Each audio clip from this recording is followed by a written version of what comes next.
Voilà, c'est bon. On t'écoute. Alors, avant de commencer à vous présenter cette étude, je voudrais remercier le Père Tissin de l'Ordre des Dominicains, comme vous le savez peut-être, éminent spécialiste de renommée internationale de la religion hindouiste, qui a eu l'amabilité de m'aider dans l'élaboration de ce travail. Je voudrais également remercier le Père Verlinde, avec qui j'ai pu échanger, et pour ses encouragements à l'égard de cette étude. Merci, c'est un peu fort. Oui, juste réduire un peu. Merci. C'est bon, là ? Oui, je pense que vous entendez. Oui. Voilà. Donc je disais que je voudrais remercier le Père Verlinde, avec qui j'ai pu échanger, et pour ses encouragements à l'égard de cette étude qui se veut modeste, compte tenu de la hauteur de la tâche. Alors, sans plus tarder, venons-en aux faits. J'ai choisi de vous présenter la problématique suivante. Le yoga de type hindouiste mène-t-il au divin au même titre que la contemplation chrétienne? Cette problématique nous intéresse, ne serait-ce que parce qu'elle suscite l'intérêt de nombreux chrétiens, et cela jusque dans nos écoles d'oraison carmélitaine. Cette étude, je précise, s'intéresse normalement surtout aux pratiquants du yoga venant chez nous pour découvrir l'oraison. Mais bien sûr, elle peut avoir un intérêt pour les autres. Mais je voulais surtout m'adresser aux pratiquants.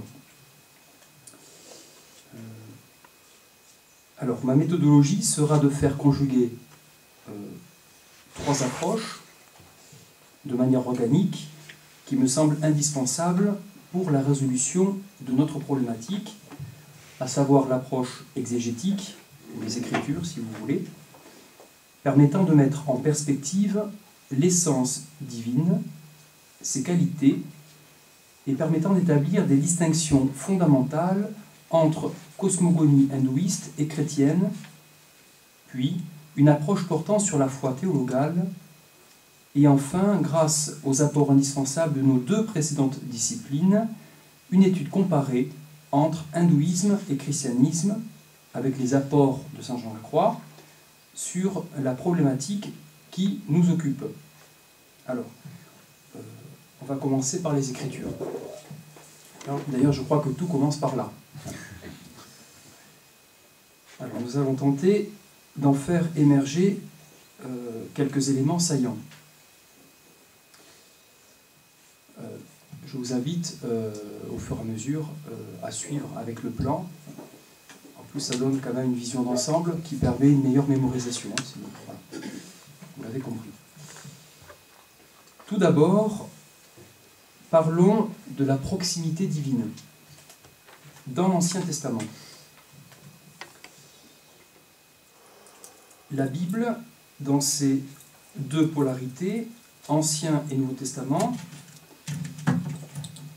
nous fait appréhender l'essence de Dieu. Pas entièrement, parce que cela est impossible, mais quelques éléments. Si nous regardons du côté de l'Ancien Testament, la Genèse nous constitue une des premières sources qui met en avant le caractère profondément personnel de Dieu. Profondément personnel de Dieu.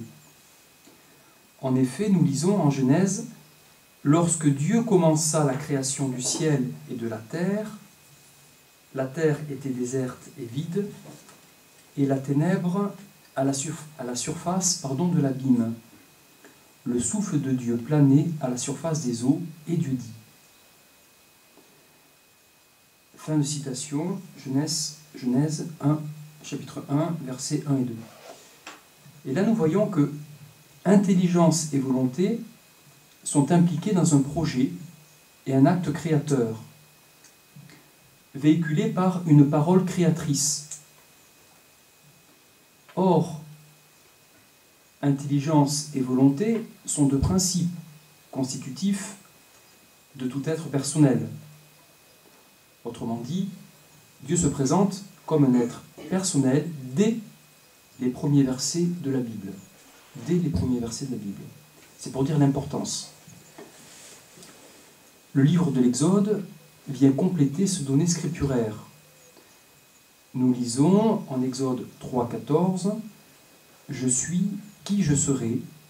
Il dit « Tu parleras ainsi aux fils d'Israël, je suis, m'a envoyé vers vous ». Ainsi, la tradition chrétienne, à la différence des traditions orientales, telles que l'hindouisme, nous le verrons un petit peu plus tard, révèle Dieu comme un être personnel. C'est un des rôles majeurs de la révélation que de nous révéler l'essence de Dieu, en tout cas de nous faire appréhender l'essence de Dieu. Comme l'affirme Pierre Grelot dans un de ses ouvrages, par la révélation, je cite, « Dieu dévoile aux hommes le mystère profond de son être, en même temps qu'il y introduit. »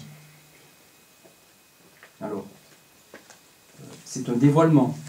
Donc ça veut dire que, eh bien, on ne cerne pas, c'est impossible, toute l'essence divine. Il y a, d'autant plus que nous le verrons plus tard, nous sommes sous le régime de la foi. Donc cette connaissance est obscure. Donc, Dieu dévoile aux hommes le mystère profond de son être, en même temps qu'il les y introduit. Ce dernier aspect nous intéressera plus tard, car il concerne davantage la contemplation, où Dieu introduit l'âme dans son mystère. Puis, Dieu continue à se révéler progressivement comme un Dieu non plus simplement personnel, mais également, ce qui est inhérent, relationnel. L'épisode d'Abraham en est la plus parfaite illustration. Nous lisons, citation, « C'est moi le Dieu puissant, marche en ma présence et sois intègre. Je veux te faire don de mon alliance, entre toi et moi, je te ferai proliférer à l'extrême. » Ainsi, ce vocable de l'alliance nous introduit d'emblée dans une dynamique relationnelle. Dans le Nouveau Testament, maintenant, l'épisode de l'Annonciation marque prodigieusement ce caractère relationnel immanent. Dieu veut se faire tellement proche de l'homme qu'il vient habiter sur terre avec lui. C'est ce qui est annoncé par l'ange à Marie. Saint Jean, dans son évangile, dans le sillage de l'Annonciation, est sans doute l'un des évangélistes qui l'exprime avec le plus de force et de clarté. En effet, nous lisons chez Saint Jean, « Et le Verbe s'est fait chair, et il a habité parmi nous. » Jean 1,14. Ainsi, à travers ces quelques références scripturaires, et bien sûr il y en a d'autres, soigneusement choisies, la religion judéo-chrétienne révèle l'immanence divine dans sa double polarité, l'immanence divine dans sa double polarité, une dimension personnelle et une dimension relationnelle. Alors, bien sûr, vous comprenez que les deux sont liés, mais c'est pour les mettre vraiment en exergue. Après avoir parlé de l'immanence, parlons de la transcendance divine, Dieu le tout autre. Petit b. La question, mais Dieu est-il uniquement immanent? À en croire l'Écriture, pas seulement. Le livre d'Ésaïe met en avant le caractère transcendant de Dieu. En effet, il est écrit « C'est que vos pensées ne sont pas mes pensées, et mes chemins ne sont pas mes chemins, oracle du Seigneur. C'est que les cieux sont hauts par rapport à la terre, ainsi mes chemins sont hauts par rapport à vos chemins, et mes pensées par rapport à vos pensées. » Ésaïe, chapitre 55, versets 8 et 9. En somme, Dieu, de par ce caractère transcendant, prouve qu'il ne fusionne pas avec la créature, puisque dans le cas contraire, tout serait saisissable et connu sur lui. De plus, si nous revenons à l'épisode du buisson ardent, remarquons qu'il manifeste aussi ce caractère d'immanence.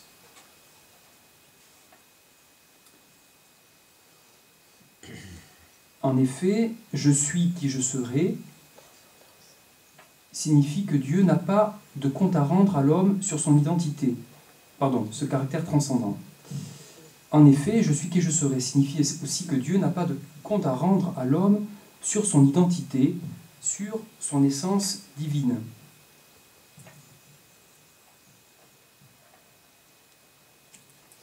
Il n'appartient pas à l'homme de cerner entièrement son essence, car Dieu est Dieu.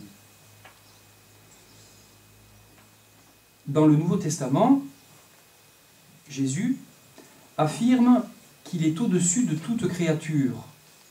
En effet, c'est au terme d'un débat avec les Juifs qu'il affirme de la manière suivante. Je cite, « en vérité, je vous le dis, avant qu'Abraham fût, je suis. » Jean 8, 58. C'est une claire explicitation de son caractère transcendant. Saint Paul, quant à lui, l'affirme sans embâche à Timothée, quand il écrit que Dieu est, je cite, « le seul qui possède l'immortalité, qui habite une lumière inaccessible que nul homme n'a vue ni ne peut voir. »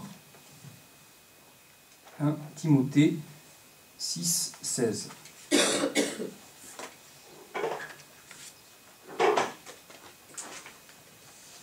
Voyons maintenant du côté de la cosmogonie chrétienne.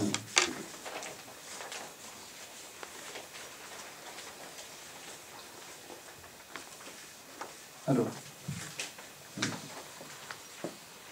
est-ce que tout le monde sait ce que signifie le terme cosmogonie? Alors, cosmogonie, c'est la théorie expliquant la formation de l'univers des objets célestes. Voilà, à la différence de la cosmologie, qui est la science des lois de l'univers. Alors, cosmogonie chrétienne. Dieu créateur de l'univers. Après avoir éclairé ce double aspect de l'immanence et de la transcendance divine, abordons la question de la cosmogonie par le biais des Écritures, afin de comprendre ce qui pourra la distinguer de l'hindouisme. Tout d'abord, nous savons, grâce au premier verset de la Genèse que nous avons abordé, que Dieu possède une volonté créatrice. Il crée par sa parole. Il est un Dieu créateur de toutes choses. Cette création implique un commencement. Elle n'est pas éternelle. Sinon cela équivaudrait à la rendre égale à Dieu, puisque Dieu est éternel. Ainsi, lorsque le livre de la Genèse parle d'un premier jour de la création, il faut l'entendre, en évitant l'écueil du concordisme, il faut l'entendre comme un commencement dans le temps. L'Écriture atteste de la non-éternité de la création, ce que la tradition a toujours confirmé.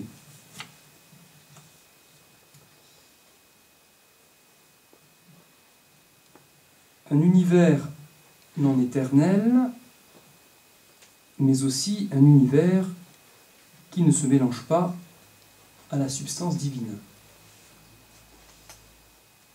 En effet, le monde, la création, n'est pas un écoulement de la substance divine. Dieu garde sa distance, sa transcendance vis-à-vis du monde créé, à la différence de l'hindouisme. Nous le verrons. C'est pour cette raison que l'Écriture enseigne, spécialement par le Lévitique, de ne pas adorer des idoles faites de main d'homme. Je vous renvoie donc au Lévitique, au chapitre 19, verset 4.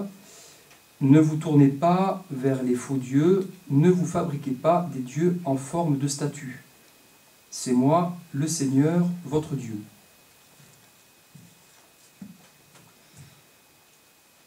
Alors, après avoir mis en avant, à partir de l'Écriture, ces notions clés, indispensables pour mieux distinguer le divin et la cosmogonie chrétienne par rapport à l'hindouisme, il nous faut maintenant aborder ce qui permet de rentrer en relation avec ce Dieu immanent et transcendant, c'est-à-dire la foi théologale.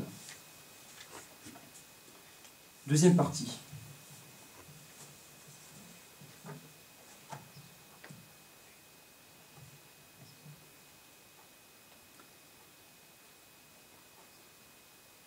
Alors, la foi comme vertu théologale, qu'est-ce que c'est?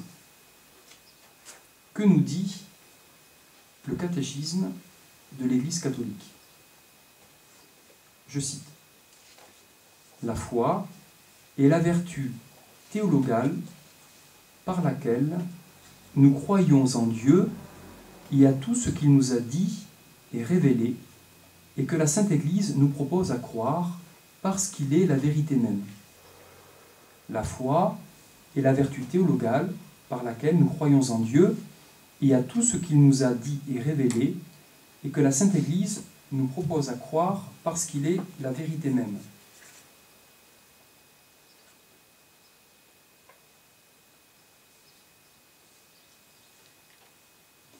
Par la foi, l'homme s'en remet tout entier librement à Dieu.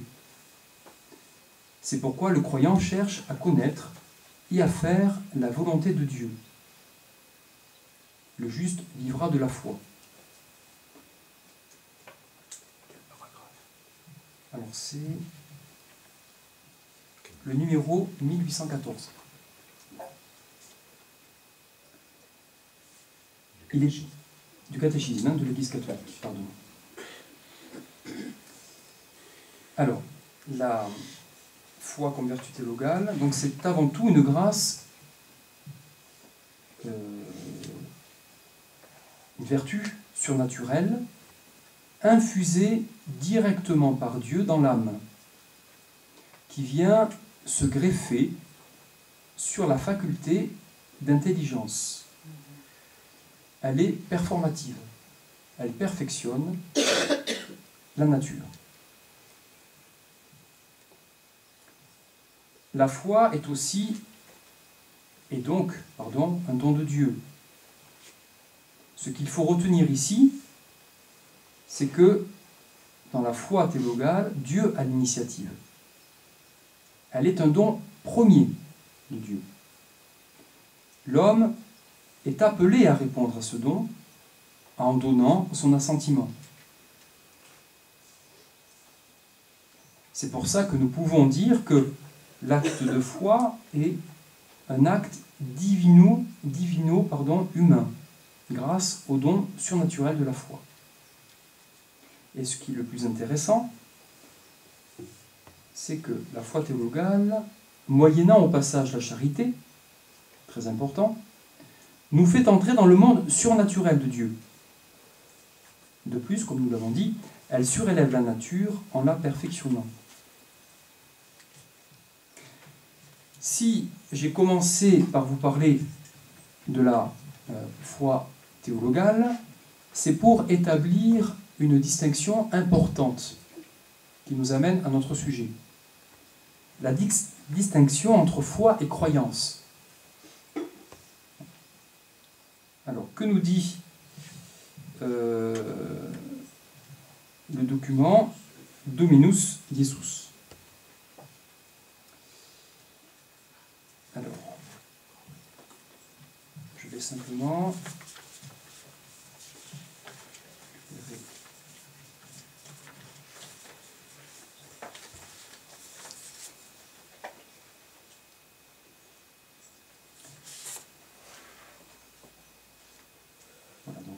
la référence, vous l'avez donc dans votre bibliographie.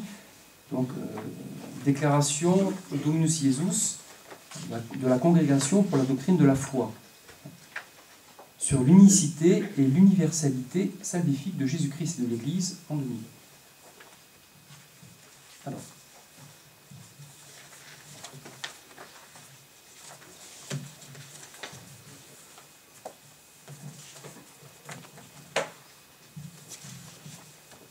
que nous dit ce document? On doit, alors c'est au numéro 7, on doit tenir fermement la distinction, ça je vous demande votre attention parce que c'est très important, on doit tenir fermement la distinction entre la foi théologale et la croyance dans les autres religions, alors que la foi est l'accueil dans la grâce de la vérité révélée qui permet de pénétrer le mystère, dont elle favorise une compréhension cohérente. La croyance dans les autres religions est cet ensemble d'expériences et de réflexions, trésor humain de sagesse et de religiosité, que l'homme, dans sa recherche de la vérité, a pensé et vécu pour ses relations avec le divin et l'absolu. Cette distinction n'est pas toujours présente dans la réflexion actuelle, ce qui provoque souvent l'identification entre la foi théologale, qui est l'accueil de la vérité révélée par le Dieu un et trine, et la croyance dans les autres religions, qui est une expérience religieuse encore à la recherche de la vérité absolue et encore privée de l'assentiment à Dieu qui se révèle. La conclusion est importante, très intéressante. C'est là l'un des motifs qui tendent à réduire, voire même à annuler, les différences entre le christianisme et les autres religions. Voilà, donc c'est un document qui nous invite à ne pas rentrer dans ce qu'on appelle le syncrétisme. Voilà. Alors, les religions naturelles, telles que l'hindouisme, maintenant. Cette réflexion nous amène, bien évidemment, à notre sujet. Ainsi, grâce à ces éclairages, nous pouvons comprendre que la religion hindouiste, qui se pratique dans le cadre du yoga, en tant qu'elle est une croyance, tend donc à atteindre le divin par des moyens naturels. Et par conséquent, elle demeure circonscrite dans le champ naturel du monde créé. En revanche, le christianisme est une religion où c'est Dieu qui se révèle premièrement à l'homme, au moyen de sa grâce.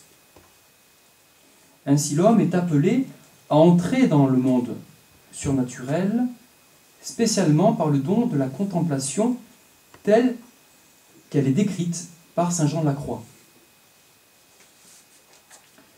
Nous avons ici deux mouvements qu'il s'agit de bien identifier.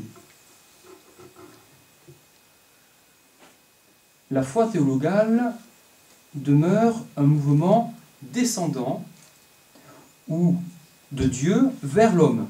Un mouvement descendant de Dieu vers l'homme. Tandis que la croyance, c'est l'inverse. C'est un mouvement ascendant où c'est l'homme qui cherche Dieu. Il est important de bien distinguer ce principe.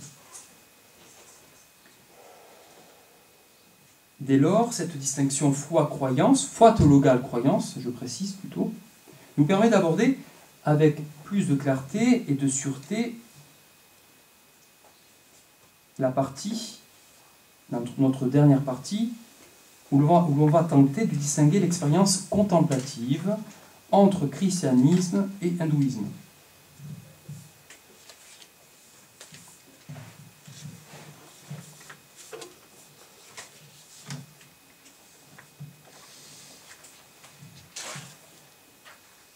Alors, venons-en à la science des religions. Troisième partie. Donc, vous avez compris que ce que nous avons abordé, ce sont des bases, hein, des fondements qui permettent d'établir donc des distinctions et de voir quelles sont les différences fondamentales entre la foi chrétienne et l'hindouisme. Avant d'aborder la question du yoga, il est important de se pencher sur, comment pourrait-on dire,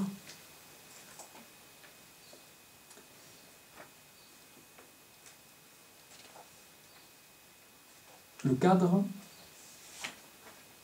qui permet, le cadre qui fonde, le cadre cosmogonique qui fonde la pratique du yoga. Il y a à la base ce que l'on appelle la pensée naturaliste. Et là, je vais faire appel donc, au père Verlinde, qui a écrit un livre que je vous recommande vraiment, qui s'appelle « L'expérience interdite ».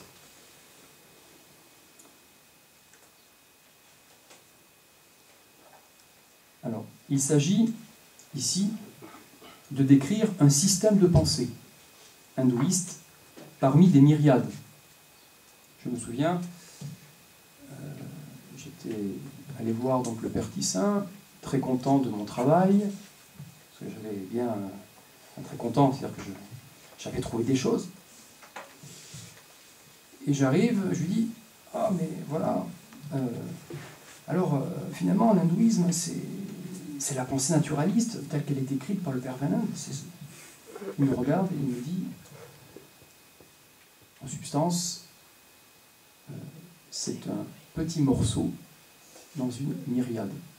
Bon, alors j'avais deux choix. Premier choix, je repars. Deuxième choix, je l'écoute. Donc j'ai choisi quand même le deuxième choix. Vous avez compris que c'est tout un monde. Hein. Donc là, je vais décrire un système. Un paradigme, si vous voulez. Tout le monde comprend ce que signifie paradigme. Non, ah, bon, je vois que mon prieur me fait signe au fond. Bon. Paradigme vient du grec paradigma. Paradigma. Paradigma, cela signifie une vision, comment dire, un système. Le paradigme, c'est une vision du monde, selon des lois et des principes, voilà, qui fondent ce système.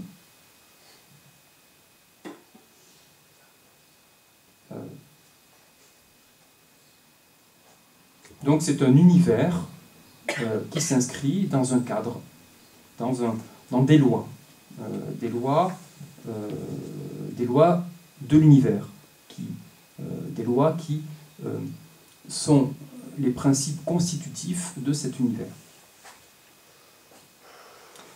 Du point de vue de la cosmogonie hindouiste, il n'y a pas de distinction entre le créateur et la créature dans ce paradigme. C'est un naturalisme, retenez bien le mot, hein, naturalisme. Alors qu'est-ce qu'un naturalisme? C'est un ensemble de doctrines qui naturalisent Dieu ou qui divinisent la nature, ce qui revient au même. Quand on pense Dieu dans un contexte naturaliste, on ne pense pas à un Dieu transcendant, on ne pense pas à un Dieu personnel, on ne pense pas à un Dieu créateur, mais on pense à un divin. Pour le dire techniquement, on pense à une énergie divine impersonnelle. Là aussi, retenez bien l'expression employée par le père Verlinde, une énergie divine impersonnelle, immanente à la création. Vous voyez que nous sommes aux antipodes